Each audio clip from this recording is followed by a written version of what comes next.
Hatching Twitter, A True Story of Money, Power, Friendship, and Betrayal, by Nick Bilton. Introduction. Imagine this for a moment. It's a crisp October morning in San Francisco. You're in your corner office, the CEO of a company that's changing the world. Your name is in the headlines, you're worth over $1 billion, and your creation is helping to topple dictatorships overseas. This is the dream, right?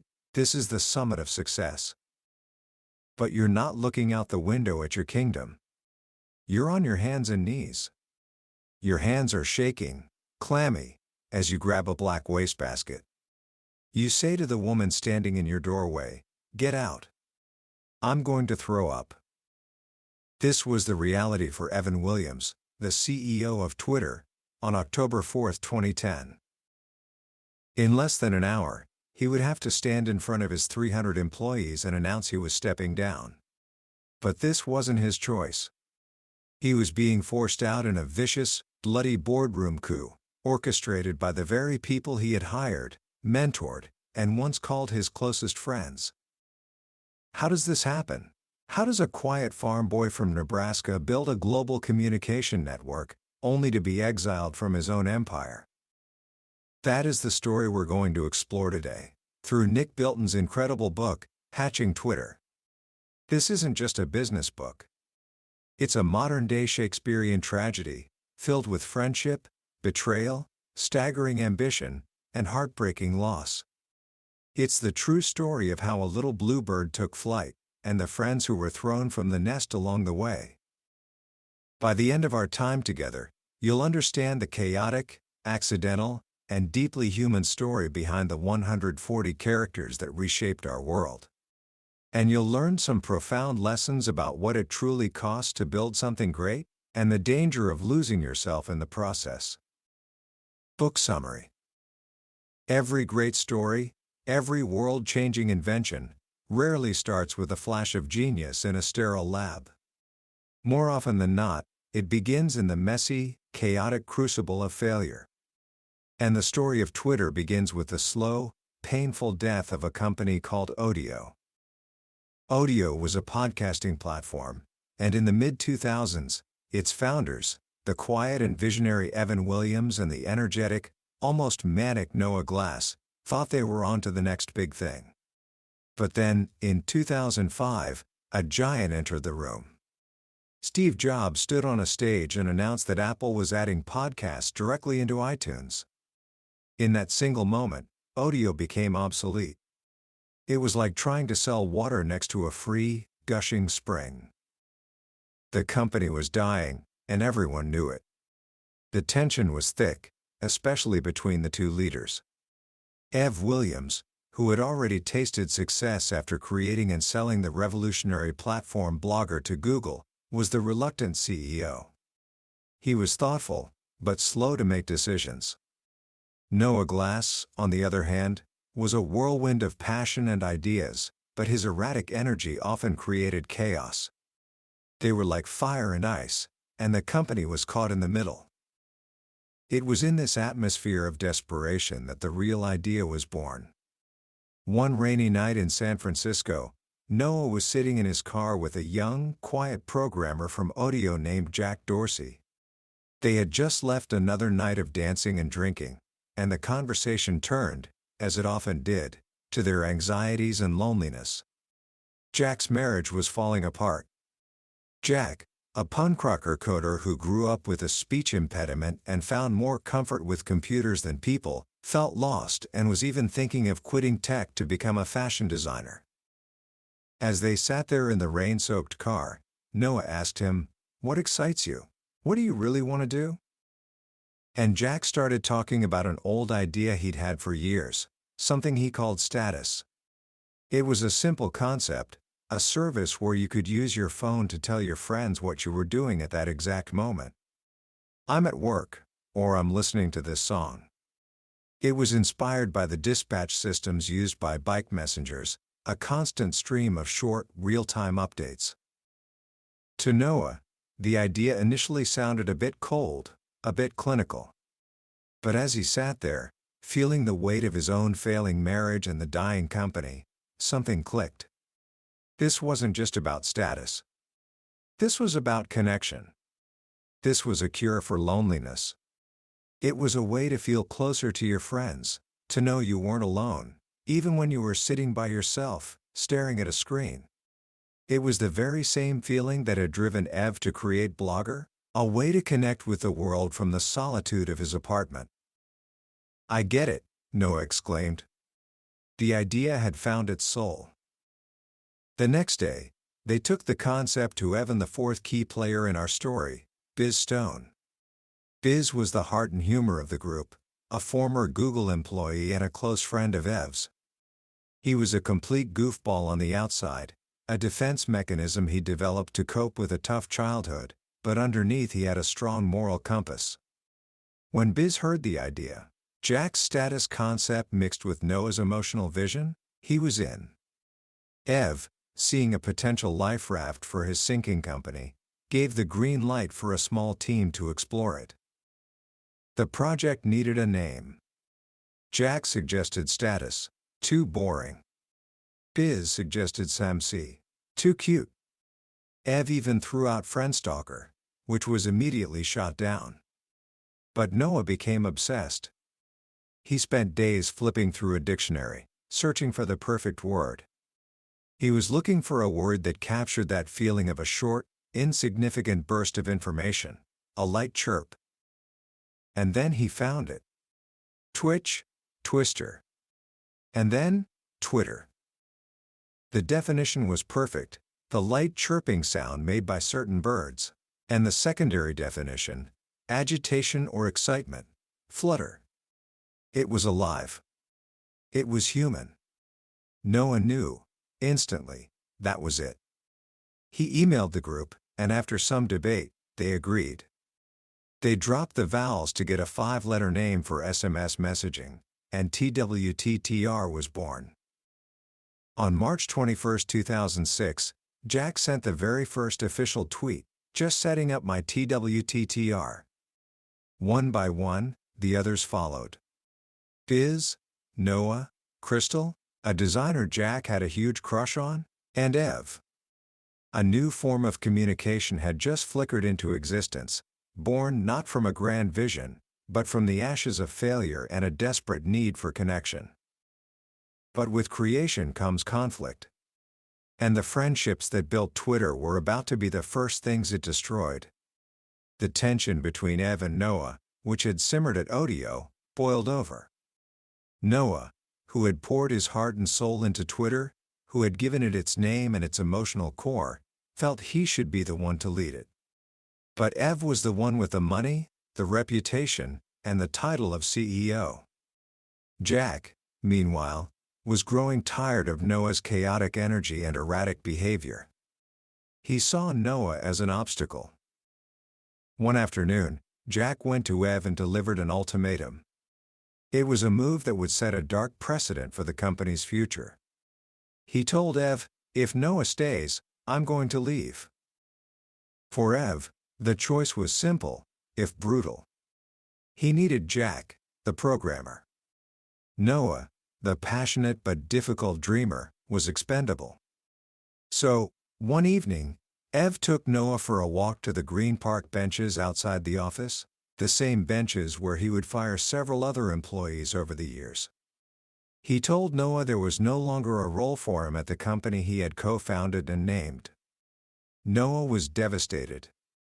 He pleaded, he argued, but the decision was made. He was out.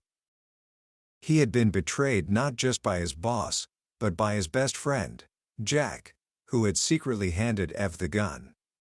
Noah Glass, the spiritual leader of Twitter, was written out of the story almost before it had even begun.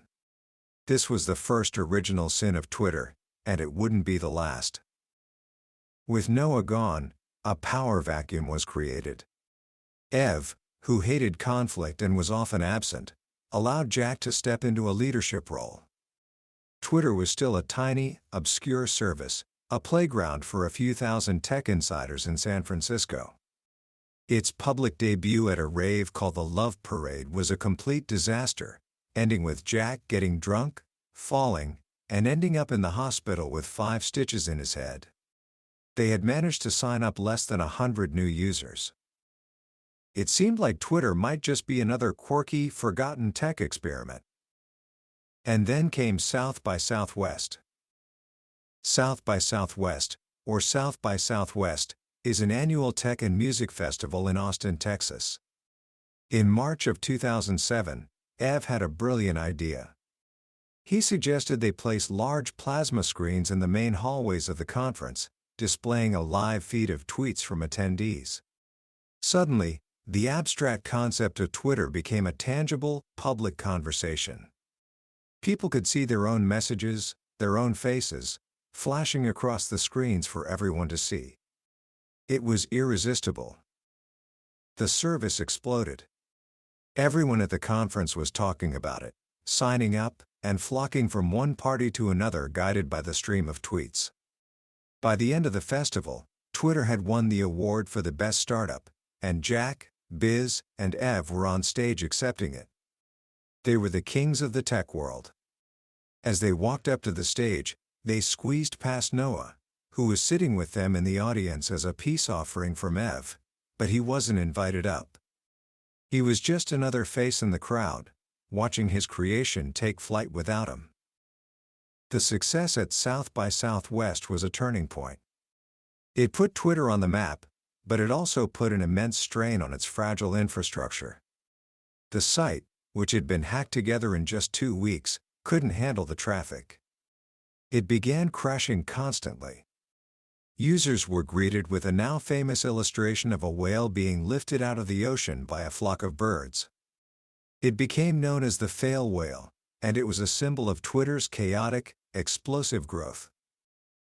The company was a mess, and it needed a real leader. Ev, still reluctant to be a full-time CEO, appointed Jack to the role. But Jack, for all his vision with the initial product, was not a manager. As the company buckled under pressure, Jack seemed more interested in his extracurricular activities. He took yoga classes, drawing classes, and even enrolled in fashion school to learn how to sew, still dreaming of making jeans. He'd often leave the office at 6 p.m. while his engineers were fighting to keep the site from collapsing. Ev grew increasingly frustrated. The site was constantly down, growth was slowing, and Jack seemed distracted. The tension culminated in a tense meeting where Ev told him, "You can either be a dressmaker or the CEO of Twitter. But you can't be both." The breaking point came when the engineering team discovered something terrifying. There was no backup of Twitter. If the main database crashed, every tweet, every user, everything would be gone forever. The board was horrified. Fred Wilson, a key investor, looked at the team and said, "You're fucking kidding me." The board, led by Ev, decided they had to make a change. In a meeting at the Clift Hotel, they told Jack he was being removed as CEO. Ev would be taking over. Jack was punched in the stomach, as he would later describe it, ironically, borrowing the exact phrase Steve Jobs used when he was fired from Apple. He was given a silent chairman role, a title with no real power, and was effectively exiled from the company he believed he had invented. The cycle of betrayal had come full circle.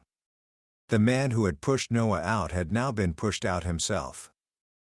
Under Ev's leadership, Twitter entered its next phase of explosive growth.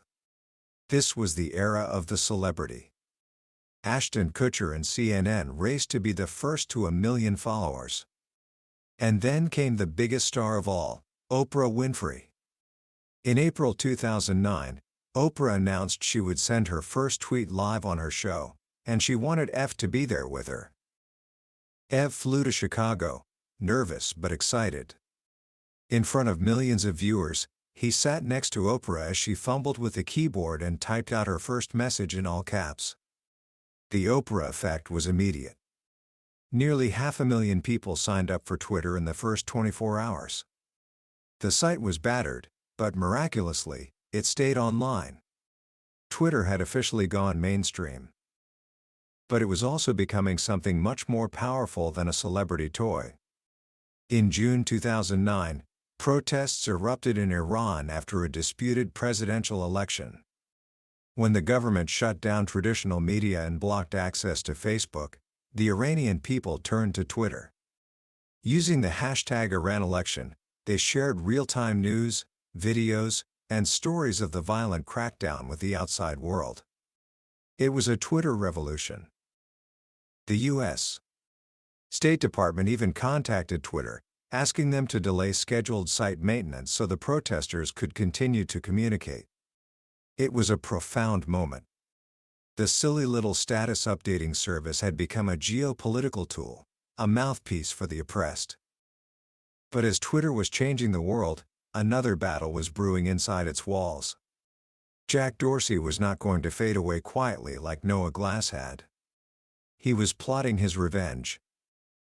After his ousting, Jack embarked on a remarkable project of self-reinvention.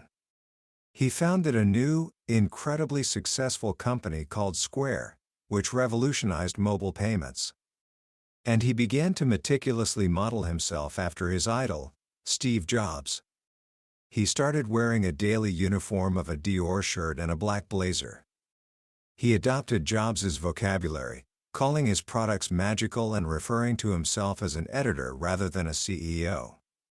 He even started publicly talking about his admiration for the Beatles, Jobs's favorite band.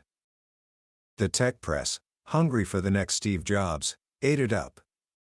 They painted him as the singular, visionary genius behind Twitter, a narrative Jack happily encouraged in countless interviews, often minimizing or completely omitting the contributions of Ev, Biz, and especially Noah.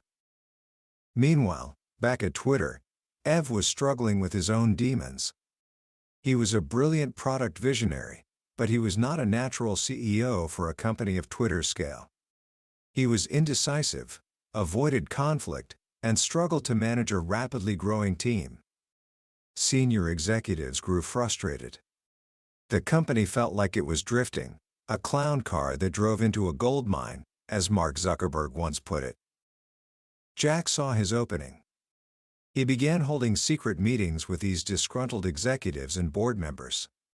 He listened to their complaints about Ev. He positioned himself as the wise, exiled founder who knew how to save the company. He whispered in their ears, telling them to take their concerns to the board. It was a slow, methodical, and brilliant campaign to undermine Ev. The board, particularly a new investor named Peter Fenton who had become a fierce ally of Jack's, began to believe that Ev was the problem. The whispers grew into a chorus. The plan was set. In October 2010, the story came full circle. Bill Campbell, EV's own CEO coach, walked into his office and told him the board wanted him out. Dick Costolo, the COO and a friend Ev had personally hired, would become the new CEO. Ev was blindsided. He was furious. He fought back, but it was too late. Jack had played the game perfectly. At the final board meeting, when the motion was made for Ev to resign, the deciding vote to second the motion came from Jack himself. The betrayal was complete. Dick Costolo took over as the third CEO, a former improv comedian tasked with turning the chaotic social experiment into a real, profitable business. Jack returned triumphantly as executive chairman, leading product and reclaiming his place in the narrative he had so carefully crafted. Biz and another key early employee, Jason Goldman, soon left, feeling alienated from the new, more corporate culture. And Ev, after a brief and powerless stint as head of product, eventually departed as well, leaving the company he had financed, nurtured, and led through its most explosive years of growth. The four friends who had huddled together in coffee shops, dreaming of changing the world, were now scattered. The bonds of friendship had been broken by ambition, jealousy, and billions of dollars. The little bluebird had hatched, but it had left a trail of broken shells and broken hearts in its wake. Commentary. So, what can we take away from this incredible, turbulent story. Hatching Twitter is more than just a corporate drama. It's a powerful parable about creation, ambition, and human nature. The first, and perhaps most important lesson is about the fundamental tension between vision and execution. You had the dreamers? Noah with his vision for connection, Jack with his elegant idea of status. They provided the initial spark. But then you had the builders? Ev, who saw the bigger picture of a real-time information network, and Dick, who knew how to turn that network into a sustainable business. The story shows us that no single person is enough. An idea, no matter how brilliant, is worthless without the people who can build it, scale it, and steer it. The tragedy of Twitter is that these different types of people couldn't coexist. They saw each other as threats rather than necessary counterparts. The second lesson is one that echoes through so many stories of great success. Your relationships are your most fragile and valuable asset. The betrayals in this book are breathtaking. Jack's ultimatum that forced Noah out. Evie's boardroom execution of Jack. And Jack's long, calculated revenge against Ev. It's a stark reminder that when you mix deep friendships with high-stakes business, the results can be devastating. These weren't just colleagues, they were best friends who traveled together, partied together, and confided in one another. But when power and ego entered the room, that loyalty crumbled. It forces us to ask ourselves, what are we willing to sacrifice for success, and is it worth the price? Finally, this story teaches us that sometimes, your creation will outgrow your intentions. None of the founders, in their wildest dreams, could have predicted what Twitter would become. They thought they were building a simple tool for friends to share what they were having for lunch. But the world took that tool and turned it into a global newswire, a platform for social revolution, a stage for celebrity, and a public square for the entire planet. The users, with their organic invention of the @reply and the hashtag, were the ones who truly defined what Twitter was.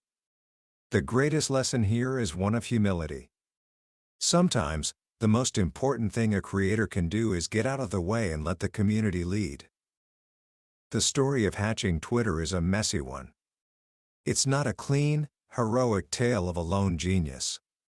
It's a story of collaboration, conflict, accidental genius, and profound human flaws. It reminds us that behind every simple, elegant technology we use, there is a complex, often painful, human story. That was a summary of Hatching Twitter by Nick Bilton. We've covered the major plot points today, but a summary is like looking at a photograph of a great journey. The real magic happens when you experience it for yourself. If this story of ambition, friendship, and betrayal has captured your imagination, I truly encourage you to pick up a copy of the book. It's in the details, the dialogue, and the quiet, heartbreaking moments that the full power of this story comes to life. Reading it isn't just learning about a company, it's an unforgettable journey into the heart of what drives us to create, and what we risk losing along the way. You can find a link to the book in the description below. Also, if you found this summary valuable, and you're hungry for more insights from the world's most influential books, please take a moment to like this video and subscribe to the channel. It lets me know that this work is making a difference for you, and it ensures you won't miss our next exploration into another life-changing book. Let's keep learning and growing together.